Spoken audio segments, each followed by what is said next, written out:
এটা দেখুন, আজকেরকার প্রোগ্রামটা এই যে সমালোচনা এটা হলো সম্পূর্ণ শিক্ষা প্রতিষ্ঠান থেকে এটা হলো। আর আমি এটা তো বিড়ি খাই ঠিকই, কিন্তু কোন জায়গা থেকে ওরা টিএমজিরা তুলেছে সেটাই তো ঘটনা। ওরা তো চোর, তা চোরের কাজ চুরি করেই কোনো কারণে তুলেছে।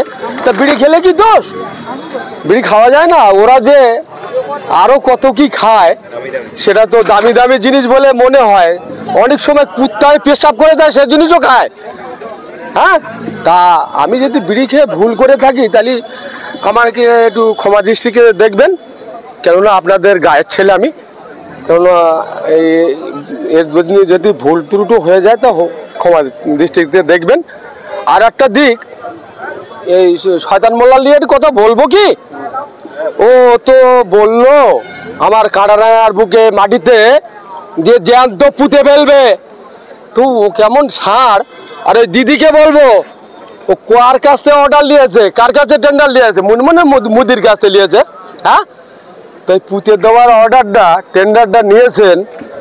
তো আমরা মনে হয় কি বেঁচে আছি বলে মনে হয়? নেই। তো মরার আগে আমাদের পরিবার যেগুলো আমরা রেখে দিয়েছি, মা বোন চাচি এবং বোনরা, তারা ঝ্যাঁটায় গু মেখে রেখে দিয়ে আগের দিনকে বলেছিলাম পায়খানা মেখে একটু ভদ্রতা বলেছিলাম, কিন্তু আজকে আর ওটা বলবো না। আজকে বলবো গু মাখিয়ে ওইসব শয়তানদের পা থেকে আর মাথা পর্যন্ত বানান করে করে মারবেন। আর কাঁচা কুঞ্চি প্রতিটা লোক, আমাদের কর্মীদের বলবো, এসএফের কর্মীদের বলবো যেন রেডি থাকে এবং আগামী দিনকে রাখতেই হবে। তাই না হলে এদের মতন শয়তানদের জব্দ করা যাবে না। তাই ওনার পাততলাতে এমনি মাটি সরে গেছে, কেননা ক্যানিংয়ের মাটিতে ওটা ওই জলকার এলাকা তো একটু নরম পাক্কাটা, ওটা পুঁততে ওর সুবিধা হয়। এটা ভাঙড় থানা, ইট খোলা বালি দিয়ে সিমেন্ট দিয়ে এই মাটিটা শক্ত করা হয়েছে, আর শক্ত আছে আল্লাহর তরফ থেকে। ওর মতন শয়তানকে আরে ও তো পোতবার আগে ওর কোমরের নিচে থেকে ওই যে ঠ্যাংটা আছে না, ওটার হাড় একটাও থাকবে না। চ্যালেঞ্জ থাকলো, এটা আমি চ্যালেঞ্জ দিয়ে বললাম। আর কেস কাবাডি বউ দিয়েছেন তো কাশীপুর থানায় কলকাতার পুলিশ ওনারা এসছেন, ওনারা একটু ভালো করে তদন্ত করে কেসটা লিখতে বলবেন, কেননা আমরা তো সেই চোরের মধ্যে থাকি না। তাই আমাদের কেসটা লিখতে গেলে একটু দেখে শুনে লিখতে হবে। হ্যাঁ, লিখতে দেখে শুনে কিন্তু লিখতে হবে। আমরা দোষ করব না, আপনাদের নামে এফআইআর করলে ডায়েরি করলে আর আমাদের তুলে নিয়ে যাবে আমাদের ছেলেপিলেরা, কি আর আঙুল চুষবে? না, আঙুল চুষবে না। আপনাদেরও দেখে শুনে কাজ করতে হবে, কেননা আমরা নির্দোষী লোক। আমি 2021-এ একটা গান বলেছিলাম, তো গান বলার কারণে আমি ব্যবসা করতাম ওই ঘটপুকুরি লাইনে, ডেলি 500 টাকা ভাড়া ছিল দোকানটার, তাতে আমার রুজি রুটি ছিল। রুজি রুটি আজ সেখান থেকে আজ 5টা বছর হতে চললো আমি বসে আছি। তাহলে আমি কেমন অবস্থায় আছি, আমার কেমন অবস্থায় আমার দিনটা চলছে, এই টিএমজির ওই দিদির লোক একটু বুঝুক। কিন্তু কি কথা হলো, কি বলবো, আর বলতে গেলেই তো বলছে আর জ্বালা করবে। তো জ্বালা যন্ত্রণাটা চাপুক, এই জনগণ তার জবাব সামনে 26-এ দেবে। হ্যাঁ, আর এই ভাইজানকে খামচিহ্নে ভোটটা এই জনগণ সবাই দেবে, এত দৌড় দেবে ওই শয়তান নামক শয়তান মুছে যাবে, ও ছবি আর দেখা যাবে না। এটাই আমি বলতে চাচ্ছিলাম, বা এটি আমার বলার মধ্যে এসেছে, এটা আমার অন্তর থেকে আমি বলছি।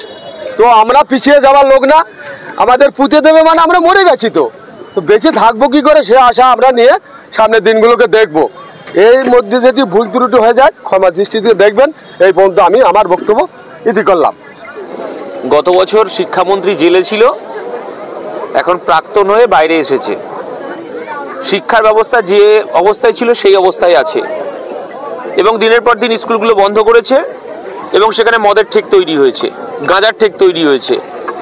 আপনারা সাংবাদিক এবং আপনারা গণতন্ত্রের চতুর্থ স্তম্ভ, এবং আজকে আপনারা এখানে লাইভ করেছেন, এবং আজকে ভাঙড়ের মাটি থেকেই পশ্চিম বাংলার পরিবর্তনের ঝড় উঠেছিল 2021 সালে, এবং 2026 সালে সেই ঝড় স্টুডেন্ট ফ্রন্টের সম্মেলনের মধ্য দিয়ে গরিব মানুষের পণ্য কুঠিরে শিক্ষা ব্যবস্থা যাতে পৌঁছাতে পারে। আর টাকা যার শিক্ষা তার রাজ্যের মুখ্যমন্ত্রী থেকে আর দিল্লির প্রধানমন্ত্রী পর্যন্ত শিক্ষা ব্যবস্থাকে পণ্যে পরিণত করেছে। আমরা চাইছি শিক্ষা মানুষের, গরিব মানুষের পণ্য কুঠিরে চলে যাক। এই লক্ষ্যেই আজকে একটা আওয়াজ উঠেছে এবং এই আওয়াজের মধ্য দিয়ে 2026-এ আমার দলের সেনাপতি আজকে প্রধান বক্তা এবং ভাঙড়ের মাটি থেকে, পরিবর্তনের মাটি থেকে আজকে শিক্ষা ব্যবস্থার পরিবর্তনের দাবি উঠল। এই দাবি 2026 এবং আরো দূর পর্যন্ত যাবে। বলছি, আজকের এই রাজ্য সম্মেলন কতটা সফল? 2 দিন ব্যাপী যে রাজ্য সম্মেলন সফল তো বটেই, শুধু সফল নয়, আজকে স্টুডেন্ট ফ্রন্টের ডাকে সাধারণ মানুষ আজকে এই জনতার সভায়, মানে ছাত্র জনতার সভায় উপস্থিত হয়েছে। কিসের পরিবর্তন বুঝতে পারছেন আপনারা? যে পরিবর্তন দিচ্ছে বাংলার মানুষ আজকে ভাঙড়ের দিকে তাকিয়েছিল। যে স্টুডেন্ট ফ্রন্ট আজকে শিক্ষাঙ্গনগুলোকে, তৃণমূল কংগ্রেসের আমলে পার্লার তৈরি হয়েছে, বিউটি পার্লার তৈরি হয়েছে এবং সেখানে মদ গাঁজার ঠেক তৈরি হয়েছে। আমরা এই ঘুঘুর বাসা ভাঙতে চাই, যার কারণে আজকে অভিভাবকদের ডেকে আমরা এই কথাটা বোঝাতে চেয়েছি যে এই বাংলার শিক্ষা ব্যবস্থা ভেঙে পড়েছে। এই বাংলার শিক্ষাঙ্গনগুলোকে একদম মানে ব্যবসার জায়গা তৈরি করেছে এবং সেখানে ছাত্র নয়, ছাত্রের বাবারা, বয়স্ক বাবারা, যেটা আমরা বলতে চাই যে বুড়ো ভামদের একটা আখড়া তৈরি হয়েছে। আখড়া এই ঘুঘুর বাসাকে ভাঙার জন্যই আজকে আমাদের এই সভা। আচ্ছা, আজকের এই সমাবেশ ভাঙড়ে হলো, ভাঙড়ে হয়েছে মানে প্রথমেই প্রশ্ন ওঠে আইএসএফ এর ছাত্রদল ভাঙড় কলেজের দায়িত্বভার নিতে পারবে কিনা। কিছুদিন পূর্বে একজন তরুণ, তিনি শুধু আইএসএফ এর সমর্থনে ভিডিও বানানোর জন্য তাকে কলেজে নিগ্রহের শিকার হতে হয়েছে। আপনি কতটা আশাবাদী যেখানে সে ভিডিও বানিয়ে তিরস্কারের শিকার হচ্ছে? আপনারা কি পারবেন কলেজে গিয়ে উঠতে? কি বলবেন সে ব্যাপারে? দেখুন, আমাদের লড়াইটা 5 টাকার কলমের লড়াই। বোমাগুলি, পিস্তল নিয়ে যারা লড়াইয়ের কথা বলছে আমরা তাদের পক্ষে নই এবং আমরা সেই শিক্ষাও কোনো আমাদের যারা কর্মী আছে তাদেরকেও দিইনি।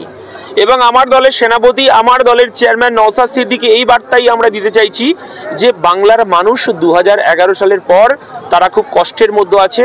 তাদের গণতান্ত্রিক অধিকার লুট হয়েছে। ছাত্রদের যেমন শিক্ষা ব্যবস্থাটাকে ভেঙে চুরমার করে দেওয়া হয়েছে এবং শিক্ষা ব্যবস্থাটাকে পণ্যে পরিণত করা হয়েছে। বেকার তার কাজের কর্মসংস্থান হারিয়েছে। শিক্ষা ব্যবস্থায় চোখ পর্যন্ত তুলে নিচ্ছে। মৃত মানুষের পর্নোগ্রাফি তৈরি করে বাজারে বিক্রি করছে। এই যে পরিস্থিতি তৈরি করেছে তৃণমূল কংগ্রেস, শিক্ষা, স্বাস্থ্য, শিক্ষা, কর্মসংস্থান সবকিছু ধ্বংস হয়ে গেছে। আমরা তার বার্তা ভাঙড়ের মাটি থেকে আজকে দিলাম।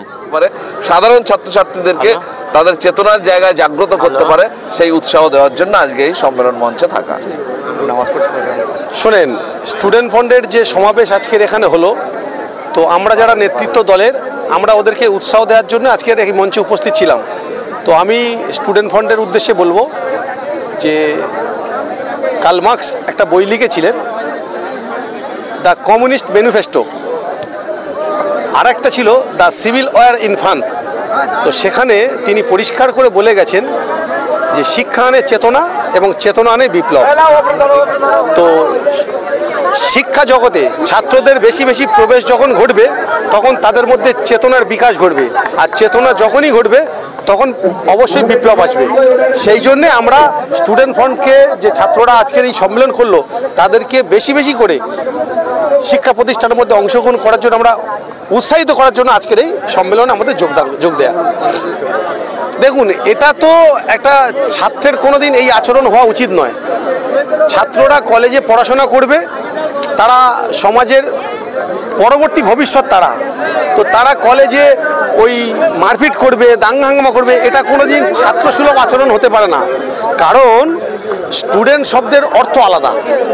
স্টুডেন্ট যে বানানটা আছে না, এস থেকে স্টাডি, টি থেকে ট্যালেন্ট, ইউ থেকে ইউনিটি, ডি থেকে ডিসিপ্লিন, ই থেকে এনার্জি, এন থেকে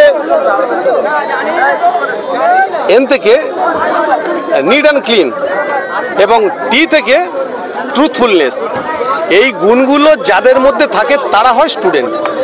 তো ন্যাচারালি যারা এই মারপিট দাঙ্গামা করে, আমাদের যারা ছাত্র সংগঠন আছে আইএসএফ এর স্টুডেন্ট ফ্রন্ট, আমাদের ছেলেরা এগুলোকে ইগনোর করে।